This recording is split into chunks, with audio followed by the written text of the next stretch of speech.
নমস্কাৰ বন্ধুসকল, সোনকালে পানী ওলাই যোৱা সমস্যাটো এইটো এটা পেণ্ডেমিকৰ ৰূপ লৈ আছে।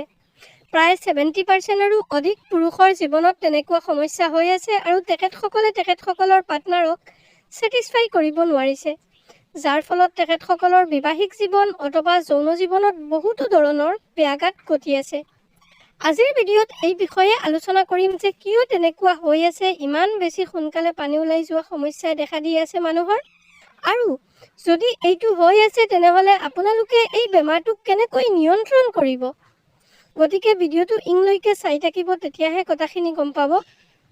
তাৰ আগত এটা কথা কৈ দিওঁ, আপুনি যদি যৌন সমস্যাৰ যিকোনো কথা মোৰ লগত পাৰ্চনেলিভাৱে পাতিব খোজে বা তেনেকুৱা সমস্যাৰ সমাধান পাব খোজে, তেতিয়াহ'লে আপুনি মোৰ হোৱাটছআপত কণ্টেক্ট কৰি কথা পাতিব। কিন্তু এইটো এটা পেইড প্ৰক্ৰিয়া হ'ব, ইয়াৰ কাৰণে ফিজ পে' কৰি কথা পাতিব লাগিব। এতিয়া আহোঁ মূল আলোচনিক বিষয়লৈ।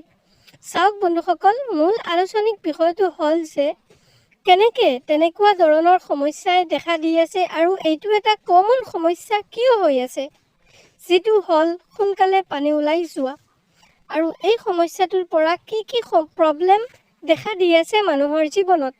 চাওক বন্ধুসকল, সোনকালে পানী ওলাই যোৱা এইটো এটা কমন সমস্যা। এই সমস্যাটোক আমাৰ পেথলজিকেলি প্ৰিমেচাৰ ইজুকুলেশ্যন বুলি কোৱা হয়।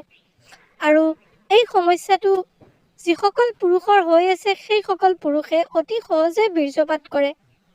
কোনোবাই কৰিবই নোৱাৰে, যেতিয়া ফ'ৰপ্লে কৰি থাকে নিজৰ পাৰ্টনাৰগৰাকীৰ লগত, সেই সময়তে বীৰ্যপাত হৈ যায়। আন কোনোবাই কৰিব সোমাই দিয়াৰ লগত এটা দুটা হেঁচা মৰাৰ লগে লগে পানীটো ওলাই পৰে। চ' তেতিয়া তেখেতসকলৰ পাৰ্টনাৰগৰাকী মোটেও ছেটিছফাই নহয়, বা তেখেতসকলৰ পাৰ্টনাৰগৰাকী ভালকৈ উত্তেজিত হ'বই নোৱাৰে, পানীটো ওলাই যায়। গতিকে এইটো এটা ডাঙৰ পেণ্ডেমিক বুলি ক'ব পাৰি। যদি এই সমস্যাটো হৈ আছে, এই সমস্যাটো বেছিকেলি দুটা কাৰণে হৈছে। এটা হ'ল লিংগৰ চেঞ্চিটিভিটি, লিংগৰ যিটো আগৰ কোমল অংশ, যিটো কেপ, সেই কেপটোৰ অভাৰ চেঞ্চেশ্যন মাইণ্ডলৈ যোৱাৰ কাৰণে তেনেকুৱা হয়। আৰু দ্বিতীয় কাৰণটো হ'ল যিটো আপোনাৰ মাইণ্ডৰ অভাৰ এক্সাইটমেণ্ট, আপুনি যিটো এক্সাইটমেণ্ট ল'ব লাগে তাতকৈ অধিক এক্সাইটমেণ্ট লোৱাৰ কাৰণেও তেনেকুৱা হয়। এই দুটা আচল কাৰণৰ কাৰণে এই বস্তুটো পেণ্ডেমিকৰ নিচিনা এটা ৰূপ লৈছে, আৰু যাৰ ফলত মানুহৰ বিবাহিক জীৱনত প্ৰব্লেমে দেখা দি আছে, ডিভৰ্চৰ কেছ বৃদ্ধি হৈ আছে। চ' গতিকে আৰু এটা হ'ল, আৰু এই বস্তুটো হোৱাৰ আচল কাৰণটো হ'ল মানুহৰ ষ্ট্ৰেছ, ডিপ্ৰেশ্যন, এনজাইটি, এই প্ৰব্লেমবোৰ।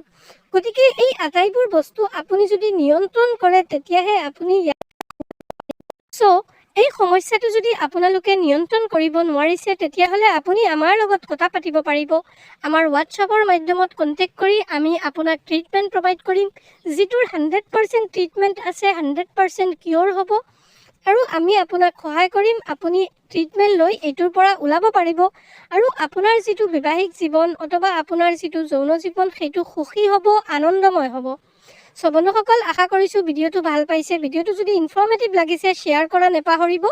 ভিডিঅ'টো লাইক কৰিব, কমেণ্ট কৰি জনাই দিব ভিডিঅ'টো কেনেকুৱা পালে। আৰু যদি ইউটিউবত চাইছে, তেতিয়াহ'লে নিশ্চয় চেনেলটো ছাবস্ক্ৰাইব কৰিব, কাৰণ এইটো চেনেলত আপোনালোকে এনেকুৱা ধৰণৰ ইনফৰ্মেশ্যনবোৰ পাই থাকিব। যদি ফেচবুকত চাইছে, পেজটো ফ'ল' কৰিব। চ'